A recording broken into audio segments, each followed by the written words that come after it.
Hi, ഞാനിന്ന് വന്നിട്ടുള്ളത് ഒരു അച്ചാറിൻ്റെ റെസിപ്പി ആയിട്ടാണ്. ഇന്ന് നമ്മൾ റെഡിയാക്കി എടുക്കുന്നത് വെളുത്തുള്ളി അച്ചാറാണ്. അച്ചാറുകളിൽ ഏറ്റവും റിച്ച് ആയിട്ടുള്ള ഒന്നാണല്ലോ വെളുത്തുള്ളി അച്ചാർ. അതെങ്ങനെ റെഡിയാക്കി എടുക്കുന്നതെന്ന് നമുക്കൊന്ന് നോക്കാം. ഇതിനു വേണ്ടി ഒരു പാനിലേക്ക് 2 ടേബിൾ സ്പൂൺ വെളിച്ചെണ്ണ ഒഴിച്ചു കൊടുക്കുന്നുണ്ട്. നല്ലെണ്ണ ഒഴിച്ചു കൊടുത്താലും മതി. നല്ലെണ്ണ ഒഴിച്ചു കൊടുത്താൽ കേടുകൂടാതെ ഒരുപാട് നാൾ സൂക്ഷിക്കാൻ പറ്റും. ഇതിലേക്ക് 1 ടേബിൾ സ്പൂൺ കടുക് ഇട്ട് കൊടുക്കുന്നുണ്ട്. കടുക് ഒന്ന് പൊട്ടി വരുമ്പോൾ ചെറുതായി അരിഞ്ഞു വെച്ചിട്ടുള്ള ഇഞ്ചി ചേർത്ത് കൊടുക്കുന്നുണ്ട്. ഇഞ്ചി ചേർത്ത് കൊടുക്കുമ്പോൾ സിമ്മിൽ ഇട്ടിട്ട് വേണം ചേർത്ത് കൊടുക്കാൻ വേണ്ടിയിട്ട്.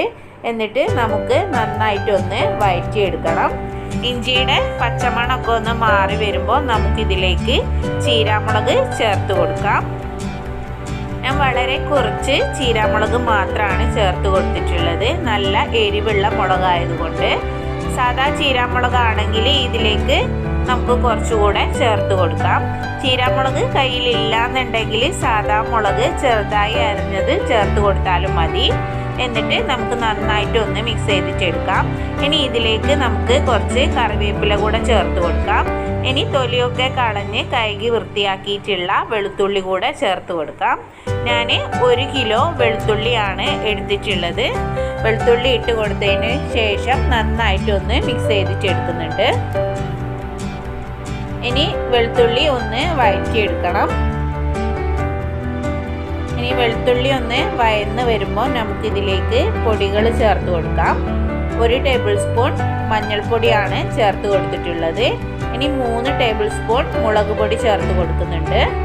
എരിവിന് വേണ്ടിയിട്ട് 3 ടേബിൾ സ്പൂൺ മുളക് പൊടിയും കളറിന് വേണ്ടിയിട്ട് 3 ടേബിൾ സ്പൂൺ കാശ്മീരി ചില്ലി പൗഡറുമാണ് ചേർത്ത് കൊടുത്തിട്ടുള്ളത്. കാശ്മീരി ചില്ലി പൗഡർ ചേർത്ത് കൊടുക്കുമ്പോൾ അച്ചാറിന് നല്ലൊരു കളർ വരും, കാണാൻ നല്ല ഭംഗിയുണ്ടാവും. മുളക് പൊടി ചേർത്ത് കൊടുത്തതിന് ശേഷം നന്നായിട്ടൊന്ന് മിക്സ് ചെയ്തിട്ടെടുക്കുന്നുണ്ട്. വെളുത്തുള്ളിയുടെ എല്ലാ ഭാഗത്തും നന്നായിട്ടൊന്ന് മിക്സ് ചെയ്തിട്ടെടുക്കണം. എന്നിട്ട് നന്നായിട്ടൊന്ന് വഴറ്റിയെടുക്കണം. പൊടികളുടെ പച്ചമണം മാറുന്നത് വരെ നന്നായിട്ടൊന്ന് വഴറ്റിയെടുക്കണം. ഇനി നമുക്കിതൊന്ന് അടച്ചു വെച്ചിട്ട് ഒന്ന് കുക്ക് ചെയ്തിട്ടെടുക്കണം. നമുക്ക് വെളുത്തുള്ളി ഒന്ന് അടച്ചു വെച്ച് കുക്ക് ചെയ്തിട്ടെടുക്കാം. അടച്ചു വെച്ചിട്ട് ഒരു പകുതി വേവാകുന്നത് വരെ നമുക്കൊന്ന് കുക്ക് ചെയ്തിട്ടെടുക്കണം. പകുതി വേവായിട്ടുണ്ട്. ഇനി നമുക്കിതൊന്ന് തുറന്ന് നോക്കിയിട്ട് ഇതിലേക്ക് 1 ടേബിൾ സ്പൂൺ ഉലുവാപ്പൊടി ചേർത്ത് കൊടുക്കാം. ഉലുവ പാനിൽ ഒന്ന് ഇട്ടിട്ട് ചൂടാക്കിയതിന് ശേഷം ഒന്ന് പൊടിച്ചെടുത്താൽ മതി. ഇനി ഇതിലേക്ക് ആവശ്യത്തിനുള്ള ഉപ്പ് കൂടെ ചേർത്ത് കൊടുക്കുന്നുണ്ട്. എന്നിട്ട് നന്നായിട്ടൊന്ന് മിക്സ് ചെയ്തിട്ടെടുക്കണം.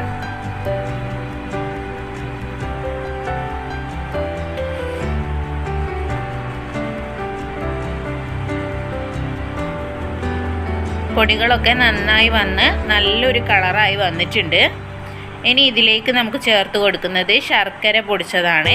ശർക്കര പൊടിച്ചത് 2 ടേബിൾ സ്പൂൺ ഞാൻ ചേർത്ത് കൊടുക്കുന്നുണ്ട്. ബ്രൗൺ ഷുഗർ ഉണ്ടെങ്കിൽ അത് ചേർത്ത് കൊടുത്താൽ മതി.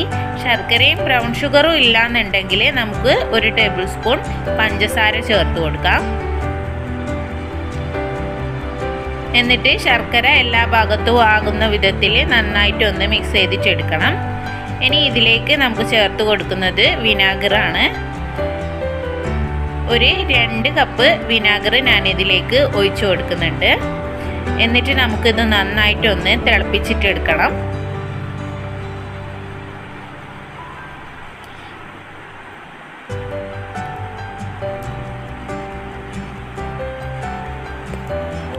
അങ്ങനെ അച്ചാർ ഇവിടെ തിളച്ച് വന്നിട്ടുണ്ട്. നമുക്കിനി തീ ഓഫ് ചെയ്യാം.